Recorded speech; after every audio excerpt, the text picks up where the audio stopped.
particularly here we're looking at other regional powers like Iran and Turkey to make sure that we don't just focus on the Russia question, because there's wider sources of destabilization and competition across the region.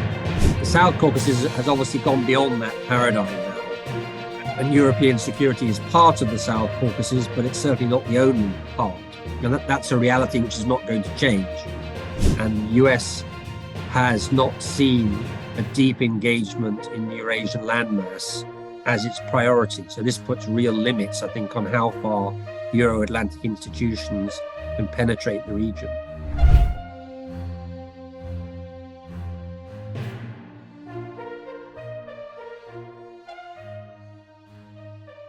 Thanks. I mean, that's an interesting question. Lots of different aspects to it. But I think if we look at this issue from the point of London, I mean, the UK has had a strong engagement in the South Caucasus really from the end of the Soviet Union, and that continues today. Much of that engagement was framed increasingly through the European Union, and of course, 3 years ago, the UK left the European Union, so there's been a bit of rethinking about those particular issues.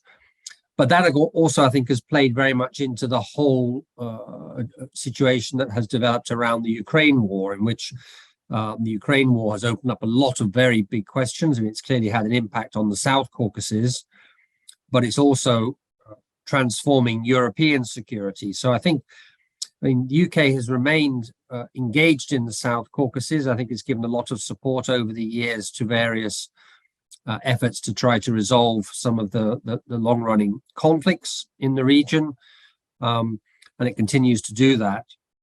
But I think most likely the interesting moment is going to come really when the Ukraine war comes to a conclusion, because that will likely be a new moment for European security. And one of the challenges, I think, not just for the UK, but for other countries in Europe, is that gradually the South Caucasus has, if it hasn't exited European security, then European security has ceased to be the only framework for dealing with the region's problems. We've seen other actors come into the region. We've seen the Middle East, in a way, spilling into the South Caucasus. We've seen the US interest in the region wane over the last decade or so.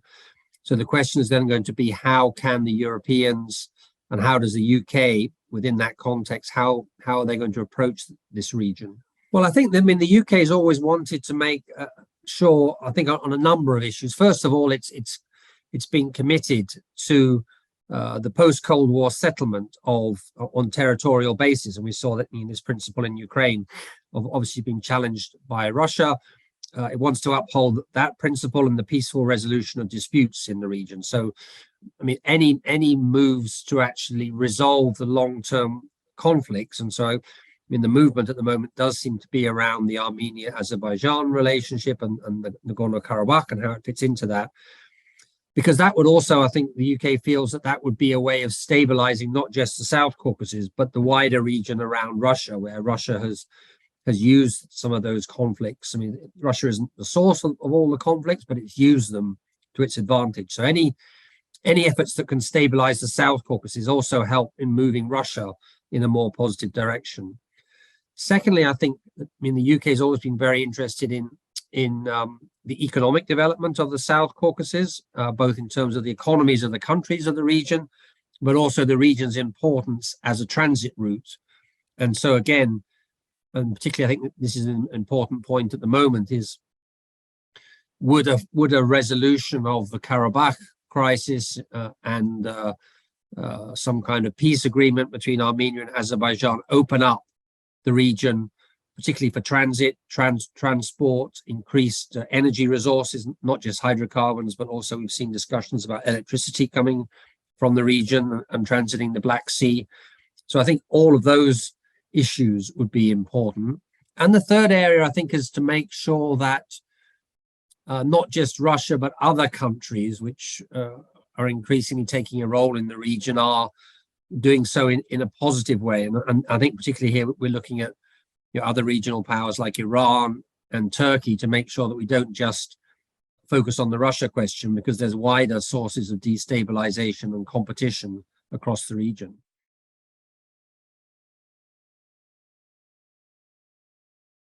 I mean, I think we're in some ways at a crossroads in the post-Soviet history. I mean, I think probably left the post-Soviet history of the South Caucasus behind.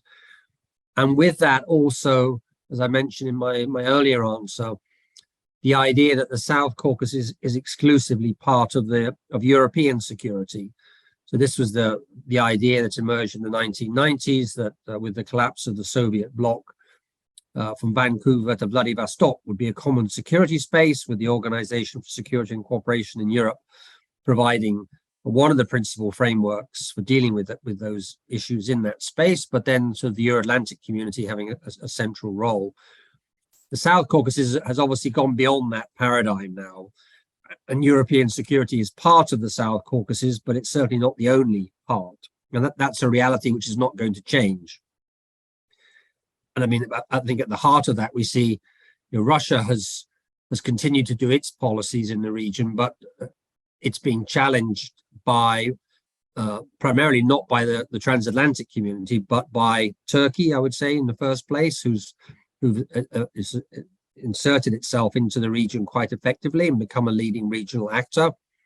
And then Iran, thirdly, sort of behind those two, and with China playing a more economic role, not really a political and security role. And then we're getting all sorts of other actors engaging around the selling of arms. So we got India and Pakistan, Israel. So the region has really become more and more interlinked to the wider world, in particular some key regions. So it no longer fits in the Euro-Atlantic architecture precisely. And this is why I think we are struggling on the European side to find an effective way to sort of engage in the region. And we've seen various initiatives over the recent years which have tried to play a role there. But on the whole, the transatlantic community has seen, I think, a weakening of its role over the last decade. There is now an uptick around the possibility of a settlement of the Karabakh conflict. We've seen the United States re-engaging in a more active way, and that's been crucial, I think, for the Europeans to come in. And with US leadership, of course, it's possible. But my fear is that the US engagement is relatively limited, both in terms of how much they're willing to commit to the region, but also in the terms of time, because US priorities lie elsewhere. And this is part of the story of the challenge of the Euro-Atlantic engagement in the region, is that most of what we do ultimately sits on US power, and the US has not seen a deep engagement in the Eurasian landmass as its priority. So this puts real limits, I think, on how far Euro-Atlantic institutions can penetrate the region. I mean, I think the UK doesn't necessarily have a sort of a blueprint for the solution. I mean, I think it's what it wants to do, I say, is fundamentally the solution needs to be based upon the broader principles of European security that all the countries have committed to as part of being member states of the Organization for Security and Cooperation in Europe.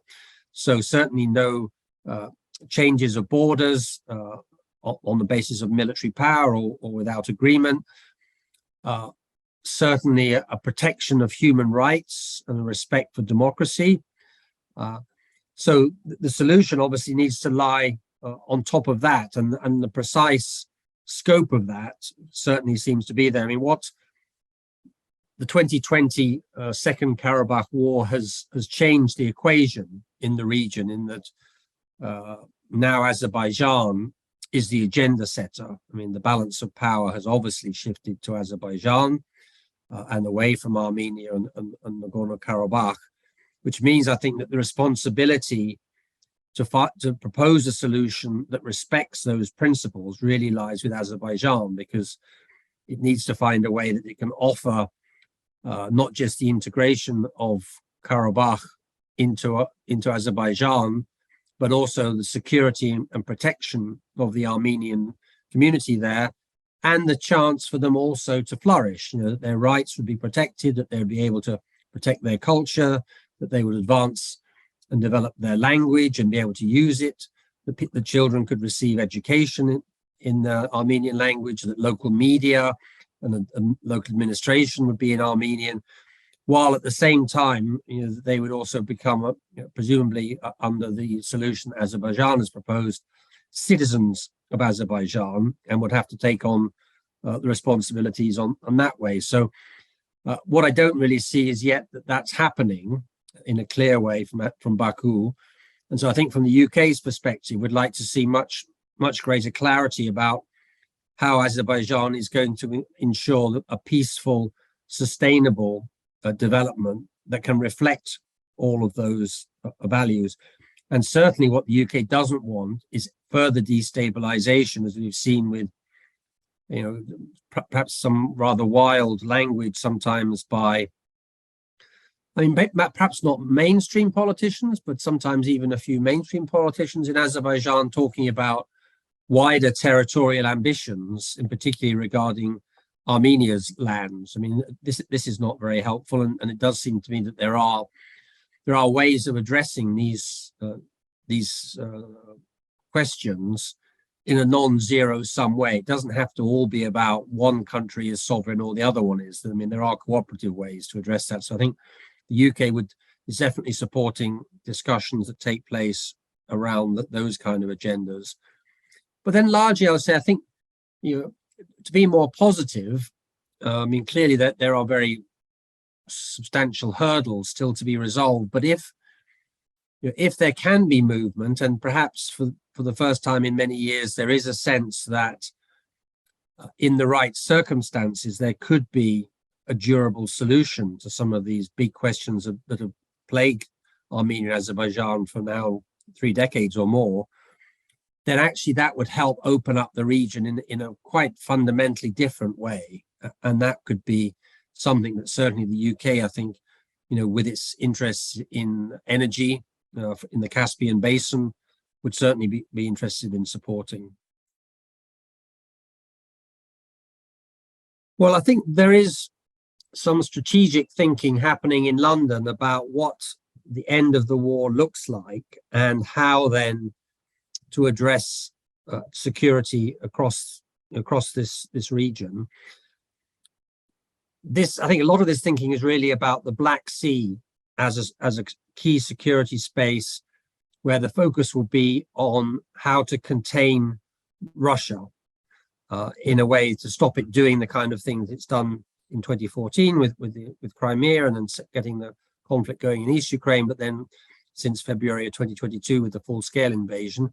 But also we saw, of course, what Russia did in 2008 with Georgia, and the way that it's been meddling in the Karabakh conflict by providing both sides with weapons, but also blocking sometimes opportunities for solutions. So the question then is, how can a new balance of power be constructed in the region that would limit Russia's ability to do that? So I think this is obviously the biggest question in some ways is for Armenia, since Armenia has built a lot of its security on its bilateral relationship with Russia. And of course, I don't think anyone will necessarily be advocating that Armenia has to completely change that relationship, because there are, of course, important aspects such as economic ties, remittances, to migrant labor, and just the long-running history of that close relationship. But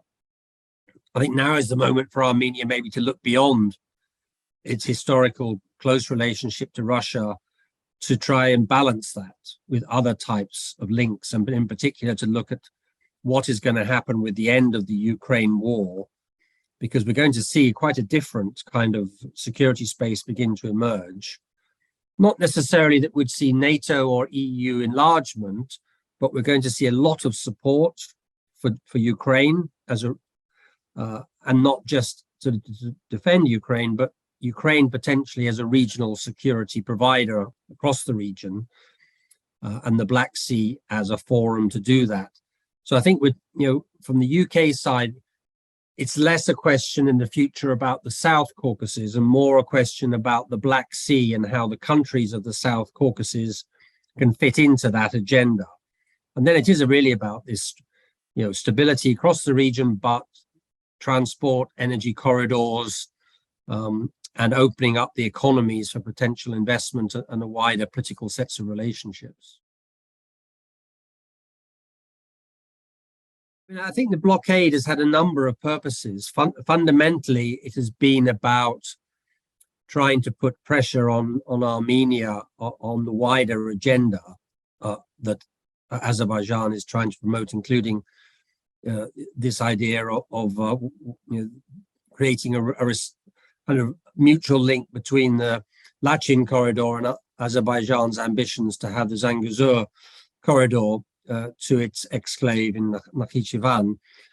Secondly, I think it's been about trying to put pressure on to further break and just highlight the weakness of the link between Armenia and Nagorno-Karabakh.